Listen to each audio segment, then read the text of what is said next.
What up, guys, and welcome back to another video. It's your boy J Mansion here, and boy do I have a macro dump for you here today. In this video, we're going to talk about DOGE, we're going to talk about tariffs, we're going to talk about Trump versus the Fed, we're going to talk about housing, we're going to talk about stagflation, and of course you've been hearing a lot of talks about recession. So in this video, we're also going to touch on if I believe there's going to be a recession or not. So before I jump into it, I'm just going to dump some numbers on you real quick to keep in mind for the rest of the video. So in our latest GDP numbers, it showed a contraction of 0.3% versus a 0.4% growth estimate. Core CPI came in latest for March at 2.8%. Core PCE came in at 2.6%. And the unemployment rate in the latest report remains steady at 4.2%. And I just want to mention that the IMF is now calling for a 40% chance of a recession as well. This is based on the announcements of tariffs that have been then suspended, but not for China. So it's a complicated story, but the short answer is that we are operating at a time of very high uncertainty. Moving on. So I do want to start with DOGE just because in my last video, I said this. Discretionary spending, there's only about $1.8 trillion. So that's really all you can cut. And so to cut $2 trillion, I think it would be impossible based on those numbers. And so, I don't really see, I don't know, that kind of, I love Elon Musk, but that kind of seems like a farce, I gotta be honest. I don't see how they're gonna cut $2 trillion over any span of time, to be honest. And my hunch was kind of correct because after 3 months of DOGE being implemented, we now have Elon Musk going back to Tesla to save the Tesla share price. They say I wear a lot of hats. That's true. Even my hat has a hat. And that's without them getting even close to their goal. Stated goal at first was $2 trillion cut from the federal budget. Pretty much a month after that, that goal got changed to $1 trillion. And now that Elon Musk has left after 3 months, there has been about $164 billion cut from the federal budget. Don't get me wrong, that's still a good thing. I'll look at that as a plus. But the way markets reacted to DOGE when it was first implemented, you would think that they would get a lot closer to that goal, but it was pretty obvious that they weren't gonna get to that goal from the beginning. I mean, at that pace, you're definitely not gonna cut $2 trillion or even $1 trillion within a span of a year. You're probably gonna cut somewhere between, at this pace, if it remains steady and the same, probably about $500 billion, which is still a lot of money. Don't get me wrong there, but it's nowhere near the stated goal of $2 trillion. And the deficit has actually increased since Trump has been in office and since DOGE is implemented. It's increased by something like 22%. And so even though we've cut $160 billion thanks to the efforts of DOGE, the deficit has still been going up. So we have the deficit still going up, and then we have the Department of Government Efficiency cutting $160 billion.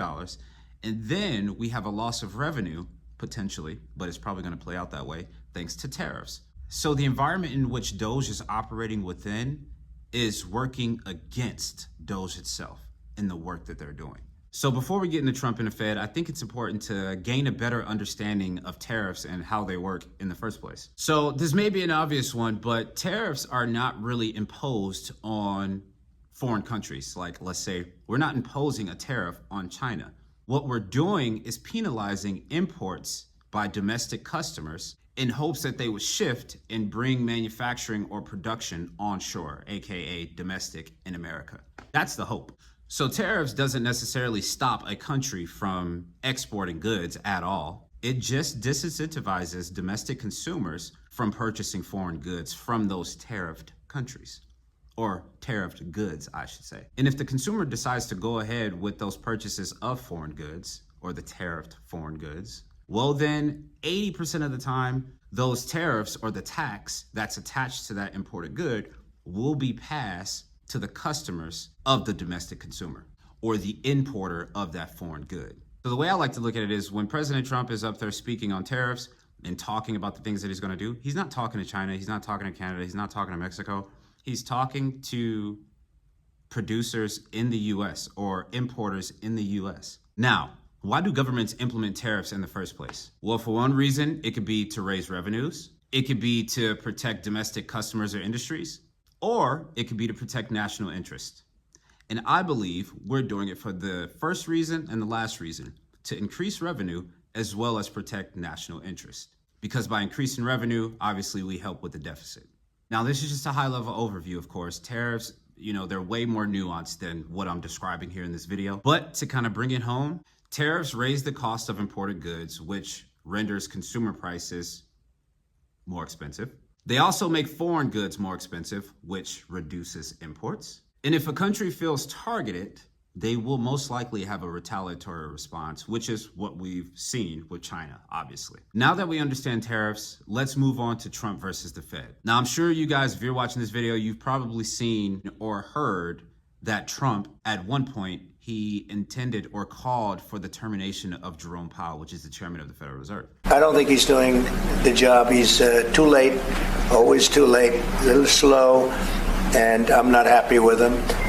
I let him know it, and if I want him out, he'll be out of there real fast, believe me. And it's all based on this argument that he believes that the Fed should be more accommodative and should have been more accommodative, i.e. QE, or lowering interest rates. Some type of easy monetary policy, essentially. Basically, what Trump wants is QE heaven. He wants easy money, and he just wants to keep liquidity strong in terms of pumping through the system. Our labor market is still at full employment for the most part. It's still really strong, and there are no signs of weakness that are showing or rearing their heads at this point at all. And one could argue that it would be prudent for the Federal Reserve to be more preemptive because the inflation shock from tariffs is transitory. But we don't really know if it's going to be a one-time price hike or is this something that's going to be persistent. We don't know what's going to happen at all thanks to the 90-day pause. Right now, we just extended uncertainty. And to be clear, a negative GDP number is not a clear enough signal in this environment that the Fed should cut rates. They're not worried about the labor market, and for inflation, they're really only worried about tariff-driven inflation because they've done their job on inflation over the last couple of years, bringing it back down closer to their goal of 2% long run. Closer, not there. But inflation has been somewhat tamed. But then you throw the potential of reignition because of tariffs on top of that for inflation. The level of tariff increases announced so far is significantly larger than anticipated, and the same is likely to be true of the economic effects, which will include higher inflation and slower growth. Tariffs are highly likely to generate at least a temporary rise in inflation. The inflationary effects could also be more persistent. Now that puts the Fed in a rough spot because, and I talked about these two risks maybe a year ago, they still are facing these two same risks, and it's based on their dual mandate. If they raise rates too soon, you risk reigniting inflation and causing inflation to be entrenched long term, which obviously is a horrible thing. But on the flip side, you risk cutting too late and the labor market continues to soften, which if the labor market goes to shit, it obviously will push us into an economic recession. But obviously the labor market's still strong. And so I don't think the Federal Reserve is worried about the labor market at all. I mean, of course they are because it's part of their dual mandate. But at the same time, inflation is taking all the attention at the moment. Keeping in mind that without price stability, we cannot achieve the long periods of strong labor market conditions that benefit all Americans. If we did start to show strong signals of cracking in the labor market, and with tariffs crimping demand on top of that, well, that will for sure be catastrophic and push us into a crazy recession. So ultimately, I think the Fed has made the right choice by not cutting yet. And I don't think they're going to cut in this meeting here coming up on May 6th and 7th as well, which is like 3 days after I shoot this video. But anyway, like I said, the inflation side of the mandate has definitely been taken care of by monetary policy. And the only worry on inflation is the impact from tariffs. The labor market, still solid. Look, I gotta be honest, man. If we had a extremely dovish, accommodative Fed chairman, like if that just ran through his blood, guys, we would be, you remember when inflation hit 9, or the CPI, not the actual inflation numbers, but government data? So remember when CPI hit 9% in June or July of 2022? Basically imagine that, but persistent. I don't think it's prudent to have a dovish or accommodative Fed chairman. I think it's always prudent to have a more hawkish chair because you want him grounded in reality a bit more. You don't want him to be overly optimistic as the Federal Reserve chairman. That's crazy. Now, I just briefly want to touch on stagflation because I've been hearing it come up a lot. I've been seeing it in writings a lot. I've just been pounded with stagflation. Pause. But anyway, the market is worried about stagflation because of that contracting GDP number at 0.3%, as well as the potential for inflation to be sticky. But what is stagflation exactly? Well, for it to be considered a stagflationary environment, you need three things. So you need high inflation or persistent inflation or both. You need high unemployment or at least a rapidly rising unemployment rate. And you need contracting GDP growth. I would argue that we only have one of these things. Oh, this is a weird finger to put up. But we only have contracting GDP growth, which I think we all knew that was going to happen. And we are dealing with sticky, but not necessarily rising yet, inflation. We'll see what happens with tariffs and, if those tariffs will stick or if he's going to roll them back after the 90-day pause. We'll see what happens. And obviously, as I said like 80 times in this video already, the labor market is fine. So I wouldn't be worried about stagflation at all. Now, what's going to be the tariff effect on the housing market? Because of course, there are certain people for the last, 5-6 years, every video they make, it's regarding a housing collapse or a potential collapse or why the market is in a downturn or whatever, the doom and gloomers. So home prices are up damn near 50% over the last 5 years. For one, that alone could be a reason to expect home prices to fall backwards, but it's not enough. You can't have this type of view when you're dealing with economic data. You have to be able to see the whole field, or else it just wouldn't make sense, and it'd be easy to draw a conclusion. And of course, if housing takes a hit, yes, it will manifest itself into a full-blown economic recession. But I'm not in that camp once again. So, tariff effect on housing. So inputs into the home become more expensive. So inputs meaning the material that goes into the home in terms of building or renovations. And if that happens, obviously the cost to build a home goes up. Obviously the cost for home renovations goes up. And for an investor flipping the property, those budgets steadily climb, which means demand for those things fall.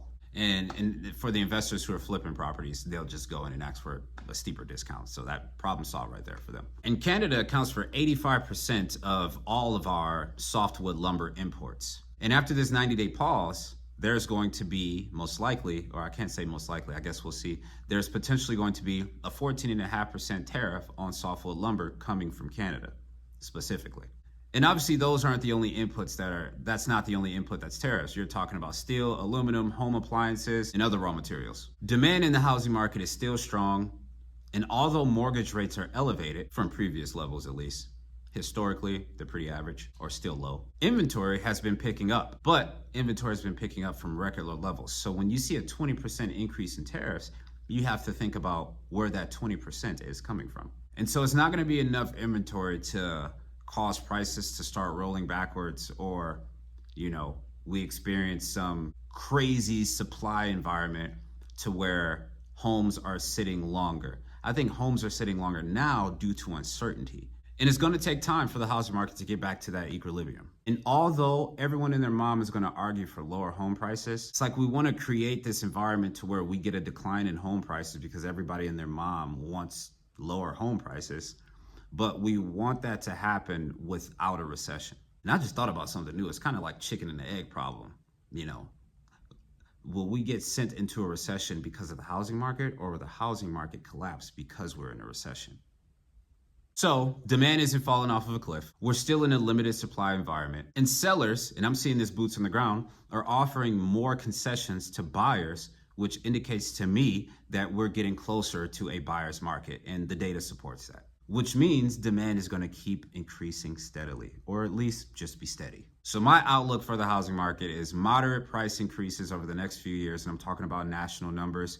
Now, when you start to dig into market by market, yes, some markets are going to go crazy in terms of price declines, especially exodus markets. But all in all, housing will be fine. Now, once again, to close everything out, I do not believe that we're going to go into a full-blown economic recession. I think the tariff situation will get figured out because a fragmented global trade environment is not a good thing for the two largest trading powers or economic powers in the world. It's just not a good thing. It's actually really bad. But I can see an environment where we have a technical recession, where we experience 2 consecutive quarters of negative GDP. Now, I think it's important to add here that there is really no official definition of a technical recession. Apparently the world thought there was, but a few years ago, I don't know if you guys remember, they kind of debunked that and said there is no official definition of a technical recession. So I look at it more like a rule of thumb or like a lagging indicator, which is preemptive to the impact of declining revenues on the real economy